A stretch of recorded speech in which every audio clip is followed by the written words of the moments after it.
Hi everyone, it's Elaine Guinn, and welcome to this episode of In Your Neighborhood.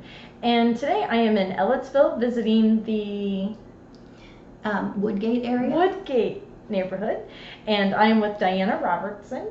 And Diana works for the county clerk in Monroe County, and she also works for New Hope for Families. And I had the honor of being Diana's employer and bringing her on at New Hope for Families. And I've always enjoyed your wisdom and your philosophy when it comes to development and children and human beings, and I just thought that my audience might find a lot of your wisdom useful. Thank you. I also have always admired your commitment to volunteering in the community and working in the community for nonprofits and giving back more. So I think that that's inspiring to others, and I would like to share that. So can you tell us a little bit about some of the work that you've done in the community and volunteering and what brought you to that point? Okay. When my son was growing up, I was a single mother, so I opened a daycare in my home so that I could work and be at home with him.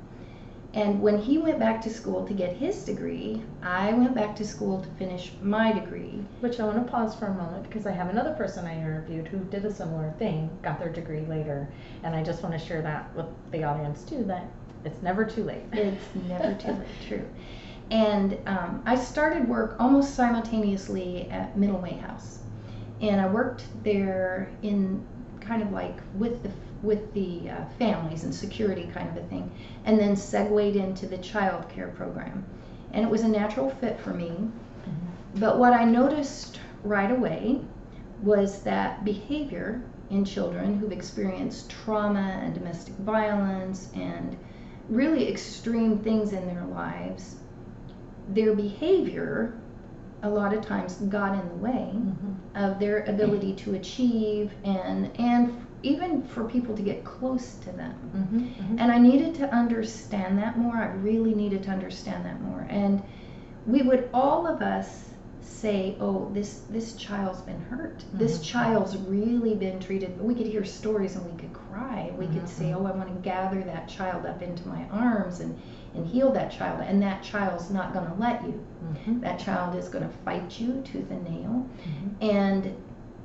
how that plays itself out is then that child may be aggressive. That mm-hmm. child may then, it's quite common for that child to be violent in some sense, or mm-hmm. Have all kinds of ways that seem like they don't function well, that are maladaptive mm-hmm. to their environment.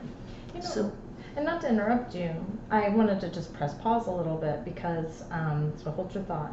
But, you know, the book that I'm writing is called Being Chased by a Bear. And right. It's hypervigilance in the human brain.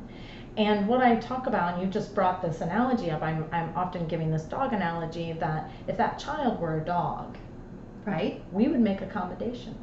Yes. We would say, of course, this dog that is exhibiting this behavior, or their ears are lowered, their tail, they're not friendly, they're not getting along with other people, they're maladaptive. Right.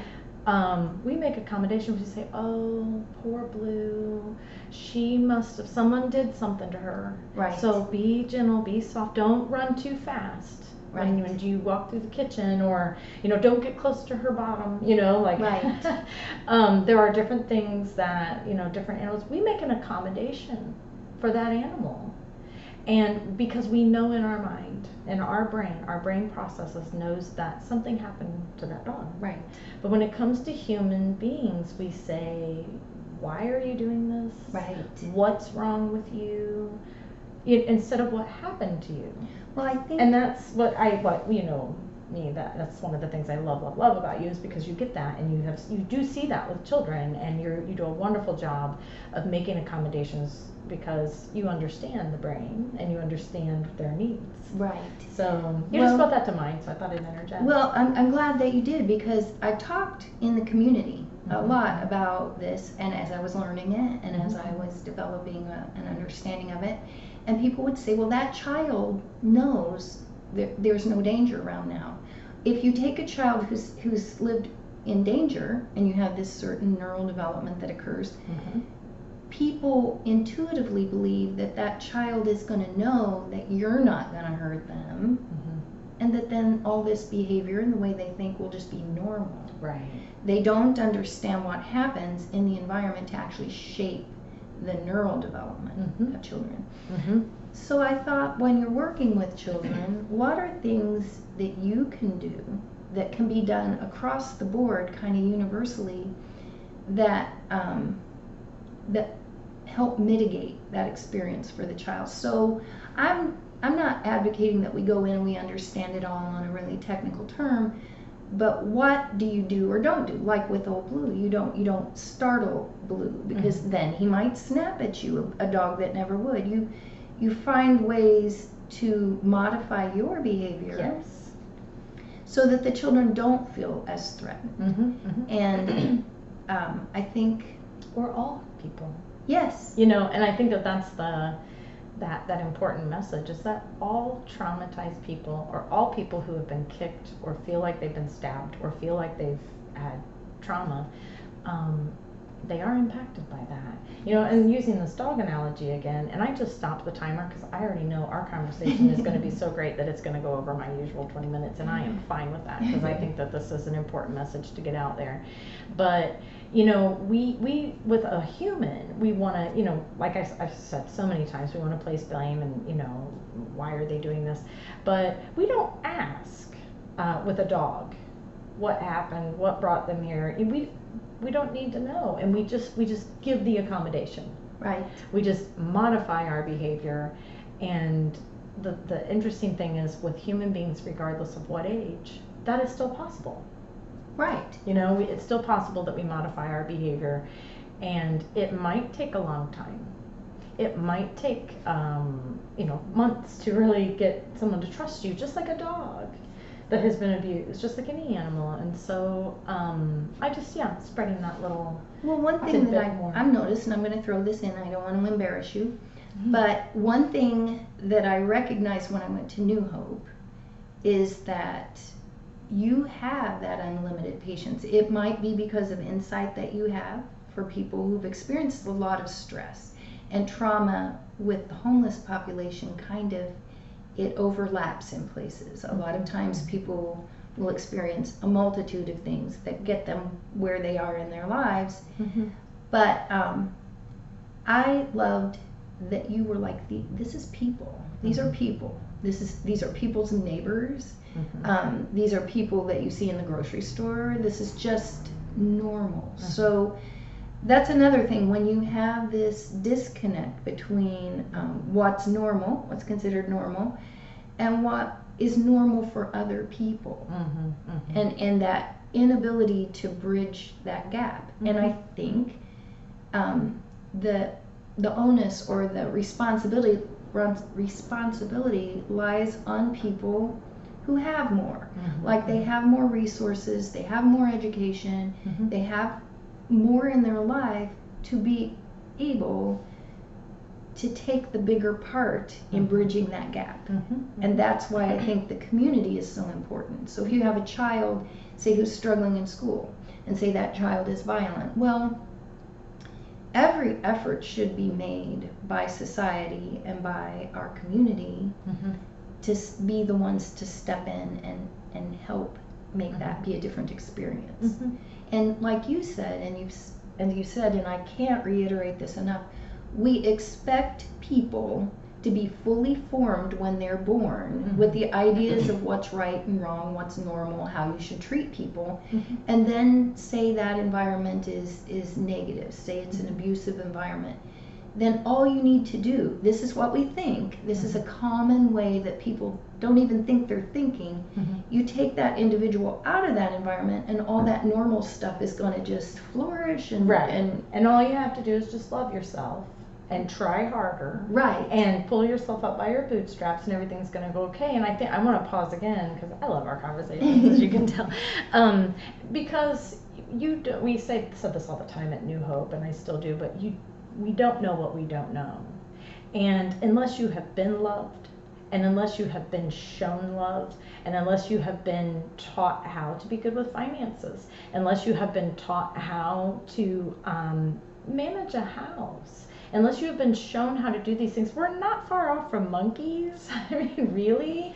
And we learn what we're taught. In this society, we are taught cultural norms that aren't the same cultural norms in, say a more desolate area.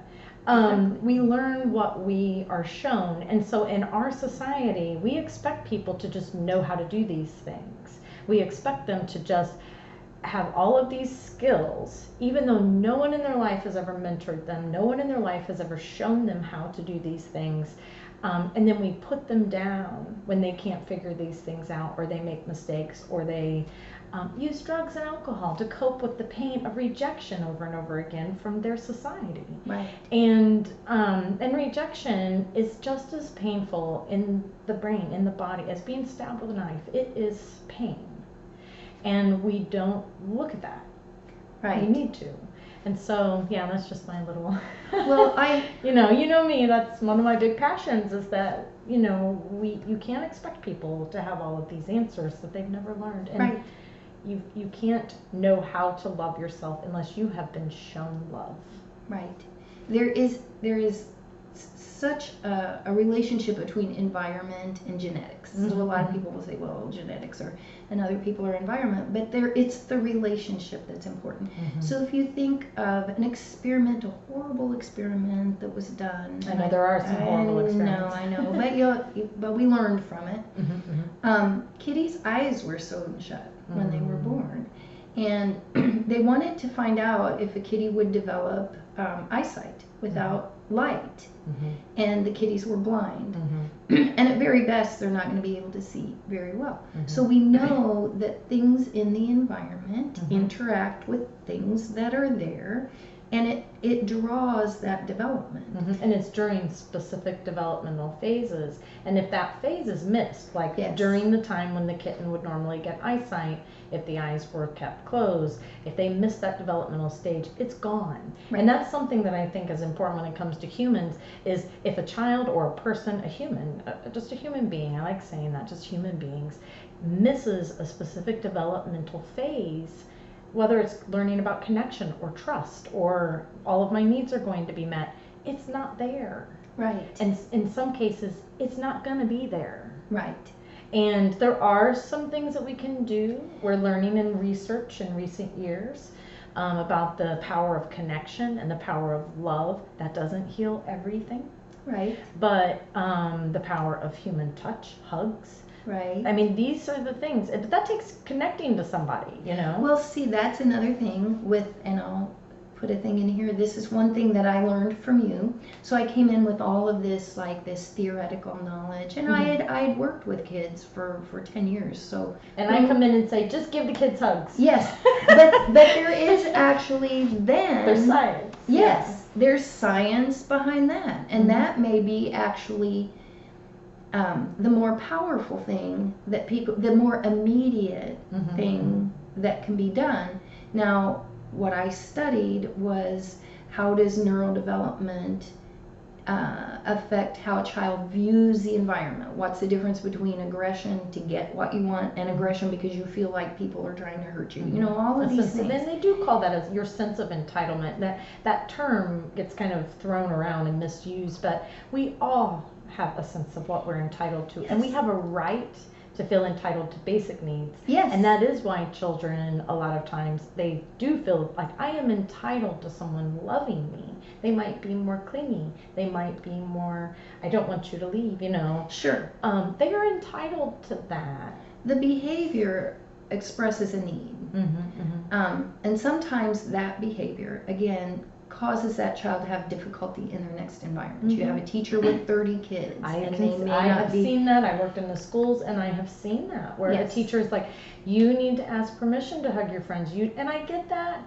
I just think that if we make accommodations, and I do get on my soapbox with these things, and I'm loving this video so much, because I want to educate, and I want to talk to the teachers, I want to talk to the social workers, I want this message to get out there to people who are working directly in daycare centers, and you can make accommodations where you can make that okay. Yes. Ask permission to hug your friends, instead of saying no.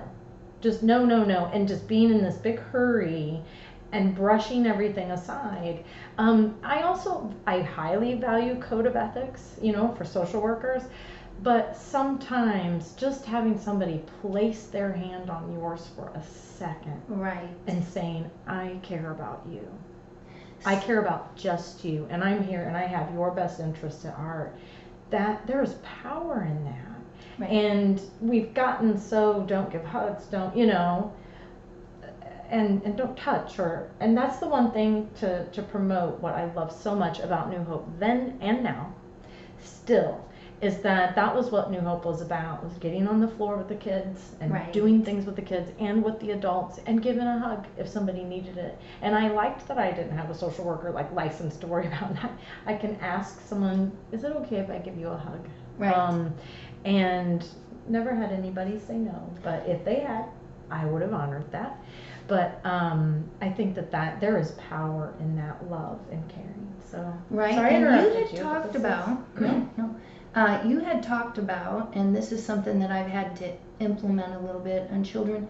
If a child becomes unsafe, say their behavior is unsafe, and you have to stop that behavior, that child's going to run out, bolt out into the road, grab a knife. Right.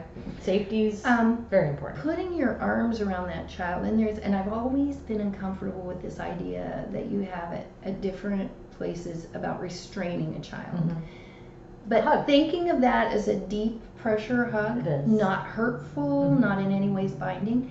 And I found that actually what that does release in that child, even if they're fighting you because they're afraid of being confined from previous experience, that touch is so powerful. It is. And it also, there is science behind this. This is a technique that they use in special ed. And it resets, and there's a book out there that Temple Grandin wrote about, I don't want to get too sidetracked, but it was cows that were going to slaughter, which that's horrible. But she created like a hugging machine, right? For lack of a better way to put it. And it kind of hugged the cows as they were going through, and they were calm. And so there was a lot of research that was done on this, and so this is called a deep pressure technique. Right. And kids can do deep pressure just by putting their hands on their head if you don't feel like a hug is an appropriate thing. But I would just, come up to a kid and kind of cross my arms over them and, or ask, can I give you a hug? You look like you're having a really hard time, and I could use a hug right now. Do you think that, and to just hold that child in your lap for a few moments, that resets their nervous system. I mean, there is power to hugs. Yes. And then to there's a need to find a good balance because obviously, like you said, if you ask a child, can I hug you, and they say no, then the best thing to do is not to do that. It's not comfortable. It might be overwhelming to be touched. Right. But there is something in us as to use our discretion and to use our intellect to understand the difference between invading in someone's territory or feeling threatening to that person and connecting. So this idea that we can't connect because we could potentially get ourselves in trouble or create a situation makes us less human towards each other. And I think that adds to the disparity, and it adds to feelings of isolation in a population that has felt isolated, that isolation is part of the problem. Right. No, it is. And shunning. Yes. It's a huge amount of why people stay in cycles. Social exclusion. Yes. I mean, that's what it is. So they're going to hang with the guys that are like them, and then you just get this perpetuation of behaviors sometimes that are difficult. And I think that's I'm just gonna go with, because we actually had planned out things we were going to talk about, but I think we're just going to go with the flow and just scrap all of that because this is such a great conversation. But I think that is so important. That thing is so important to talk about, where you feel socially accepted, whether or not that's healthy for you, because there are plenty of times when I have seen people they feel love and acceptance from a group of people when they could really shine if they were to leave that situation. I'm thinking of one mother in particular who, once she was okay with kind of breaking free from these patterns and these people that she had been around where she felt safe, Right. Once she left that, and I saw this is a brilliant person. I mean, this is, you know, an amazing mother. And there were, you know, a lot of people encouraging her and saying the same message, which was like, you could achieve great things. She's in college. She's, you know what I mean? Like, Yeah. and getting out of this, you know, slump and feeling the worth that I saw in her, you know, and I've done that with a lot of people. I think that is the hardest thing, though, for people from the outside, is when someone is comfortable in that space. And I get that. I grew up in poverty, and I grew up, you know, around neighborhoods where, and I love everybody from back home and my family, and, you know, I love my roots. I'm from Indy's East Side, and I love my family and all of my friends. But there was also this feeling of I didn't belong, a feeling of not acceptance, you know, because I did want to write poetry, and I did want to do things that were weird. My brother and I listened to classical music, you know, in our trailer park, and, you know, there was kind of this, you know, weirdness that we felt. I didn't belong there. I didn't do what other people were doing, and that's okay, you know. Right. And I'm not downing anyone who's, you know, wants to be in that space. I have noticed that when people from the outside, in particular from white middle class America, I'm just going to say it, they look at people, I almost said our families, and they're not my families anymore because I'm no longer at New Hope. But when I look at families or people who are living in impoverished areas, I'll just say that, and other people are like, gosh, you know, they could get away from this. They could so easily, you know, become. You have no idea how hard that is to do, to leave your family and to leave your upbringing, to leave where you feel most comfortable and isolate yourself for a while, because that's what it takes to like make changes. Isolate yourself from all of those people who love and accept you exactly how you are. Right. And then break free. And it is almost like you have a weight tying you down, tethering you, you know, to where you're from. And it isn't easy to get out. It takes a lot of hard work, and it takes a lot of effort, and it takes a willingness to make new friends and to make new people and to meet new people, not make new people, because, you know, that could take this conversation in a down south and completely different direction. Yeah, let's not go there. But and to meet new people and to have this openness that feels really scary. It does. Especially when you've never done that or you've never been shown that. And I'm on one hand talking about my own experience, you know, kind of making changes in my life, and on the other part I'm just talking about people that I've watched try to do that, and then they get sucked back in because people love what they love, and you know what you know, and that's where they feel safe. Well, when you have that comfortable pair of shoes that is exactly the right width, and they get worn out, so that now all at once you've got a hole in the bottom, and they're not, and then you get that new pair of shoes that just don't quite fit right, you know. And I think that's an apt analogy. But I also have used this analogy. Say somebody is nearsighted and they don't realize it, so they're going around and they're squinting and they're sitting up in the front of the room so they can see the board. That was me in the third grade. Me too. And then all at once you get glasses.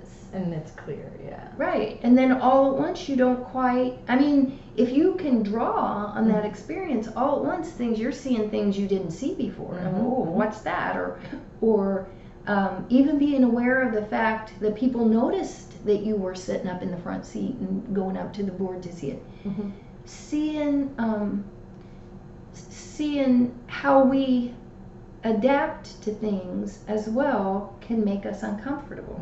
So I feel a little awkward, like when I'm trying to adapt in certain situations, I have to go through extra steps, and that may look funny to people. You know, everybody has this idea of the way they should belong, and with the people from the hood, you know, with the people that we're comfortable around, whether that's a destructive or even, say, a woman who's in a very dangerous situation, so that domestic violence is going on and she may even be facing losing her life, that in some sense, because of, also I will add this, the way you think is very different when you're experiencing stress, it becomes narrower. So you're not pulling in a lot of resources from other things that are going on. You're narrow and you're focused on certain things. But even that might be better than being thrown out there where they feel like they're being laughed at, or they're not getting needs met like housing and money and all that. So you have to look at why people choose to remain in the situations that they're in. And that on that point, it just makes me think about that, just the title of my book, Being Chased by a Bear. Right. And if that person, what is happening in that person's brain that is in a domestic violence situation, or is experiencing poverty, or maybe they've had addiction, maybe their body is going through all of these biochemical changes, and it thinks that it's being chased by a bear. Yes. I mean, that's what's happening in the brain, even if it's an emotional experience, or it seems it is a threat, and the brain is processing that this is a threat, and I need to be on guard, and I need to protect myself from emotional hurt, from physical hurt, from all of these other things. And the brain literally thinks that it's being chased by a bear. And we ask people while they're being chased by a bear, could you go fill out this form that's 18 pages long to get housing? Do you think that you could on next Tuesday go to this meeting that I made for you, even though you have kids at home and you have this going on and that going on, and you're trying to juggle all of these things? And we ask people to reason, to use high reasoning skills, to be reasonable during that. And the thing is, a lot of times people get overwhelmed. Sure. You ask, do these things when you don't have housing, you're homeless, you're, on the streets, you're whatever's going on. And we have these expectations. And I think that's why I want that message out there, that keep in mind that people who are in these experiences that are they feel like they're being chased by a bear, and their brain does. Right. And that's the response that's going on, just this high-speed hypervigilance is what it's called. Right. A lot of times they call it hyperactivity. It's hypervigilance. This is someone who's in a vigilant state of protection.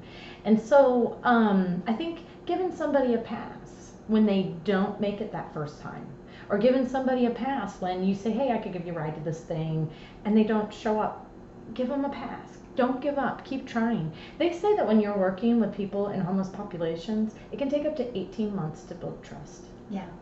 And I've always seemed to be pretty quick at it. But I think that's because my father was homeless, as you know, for 22 years. And I learned a lot from that experience. I mean, he's, not everyone.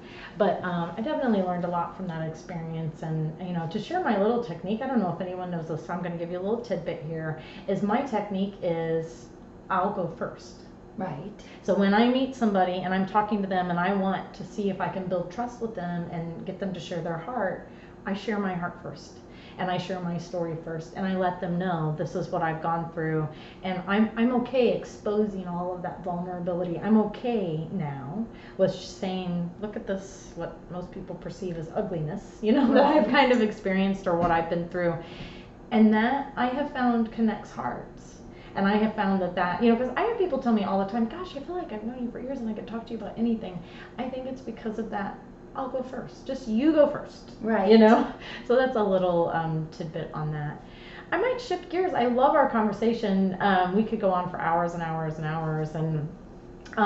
But what I also like in these interviews is to share a little bit about my friends and the people that I know in the community, and people like to get to know people. And do you have any fun little story about, don't want to embarrass anyone, so think about it, but maybe you and your son, growing up, or some cute little fun story, or some interesting, whatever it is, anything goes. I'm gonna steal a little bit from the county clerk, who always during pitch-in, she's like, don't expect me to cook. I'll bring stuff, don't expect it. I'm that girl too. We share that. I don't cook. You bond with the I don't cook thing. Yeah. That's hilarious. So as a mother with my son growing up, I think that's great to share, that not all women need to be cooks. Yeah, I mean, this whole society. There are things I'm good at. There are things I am not good at. Yeah, and there's no shame in this. Right. I'm not going to take somebody else's thunder, and I enjoy eating other people's food so much more. Mm-hmm. So I was the person that bought the chicken things that you just threw in the oven, and all that stuff. And my son, one thing I did like to, or felt I could cook, was spaghetti, right? And I love spaghetti, so I would boil pasta and then throw ragu on it. And one night I had made him do an assignment that he had decided at some point he didn't want to write any more papers. He shouldn't have to write another paper. So I'm like, no, you have to do this assignment. So he was aggravated at me. And I came across that assignment one day, and it was the person you admire most in the world. Well, he admired his grandfather, who, unlike his mother, who tried to cram her awful spaghetti down his throat every night of the week, he was like smart and all this. And throughout the entire paper, where he's talking about how his grandfather did woodworking, unlike his mother, and this spaghetti theme came up over and over. Oh my gosh! So I gave it to my dad for Father's Day one year. I said, you deserve this paper. And then years later, when my son was like 20, all at once he says, Mom, I'm going to cook you a spaghetti dinner. And he's like crushing up tomatoes and grating Parmesan cheese. And I'm like, oh my gosh, where did you learn this? all this. Yeah. And he's like, well, I've been watching cooking shows. So I think that is a fun fact. And I think it goes to show also that we don't always have to be the best at everything. We can let other people shine at what they do and enjoy what they do as well.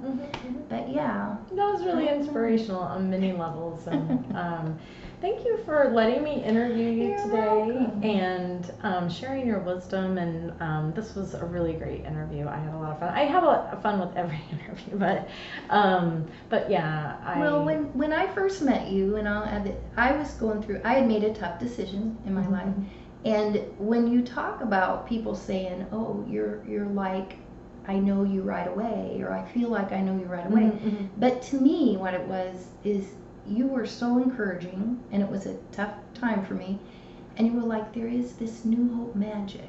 Well, now I think it's just like Elaine magic, and this idea that if we look, maybe, or maybe it's you, and these incredible things will like pop up. We may not notice them as earth-shaking, but they're just these things that fall into place. There's just like this magic in life, and I think you give that to people. And I just wanted. Thank you. That's humbling. Well, I know you get embarrassed about stuff like that, but that's how that translated to me at the time. I'm like, wow. And it was an amazing time that we worked together. Yeah. Yeah. I know, and I miss my time at New Hope, but I also.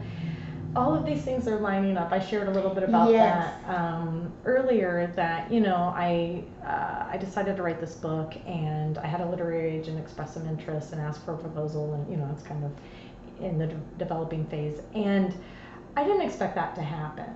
I didn't expect that. I expected to get a no, and I feel that there is something very important about me sharing my message and sharing. It's not just my family story. Right. This is not a memoir. I'm not writing a romance novel, but I'm also trying to just capture this exact thing that we have talked about today, and put that in writing so that people can understand this in plain language, and all of these things are lining up perfectly. It didn't look like what I thought it would look like. Right. When I left New Hope, I thought, man, I'm going to take 3 weeks off. And I'm going to get refreshed, and I'm going to jump right, because I'm all in with things. I'm going to jump right back into doing juggling multiple things, and maybe go back to school. And I had all these ideas, and then it just came to me to write this book. It was just there, literally. And I literally just scrapped out this query letter. It was not pretty. It was not edited. It was just like, here's my idea. What do you think? I didn't think I would hear back at all. And so, feeling like, okay, this happened, and then I'm like, I'm going to do this, and I'm going to do that, and I had all of these different goals, and then my health started to fall apart. Right. And I started to get really sick, and I started to realize that I was way more burned out than I had realized. And, the thing is, and this is I guess the inspiration that I'm wanting to share, is that you know, I am just trusting that the universe is taking care of me. And I've had a lot of things come into my life that are showing me that this is what I'm supposed to be doing. You know, money I forgot about came into my life. And some things like that that are like, this is exactly what I'm supposed to be doing, and this is exactly where I'm supposed to be going and sharing this message in this book.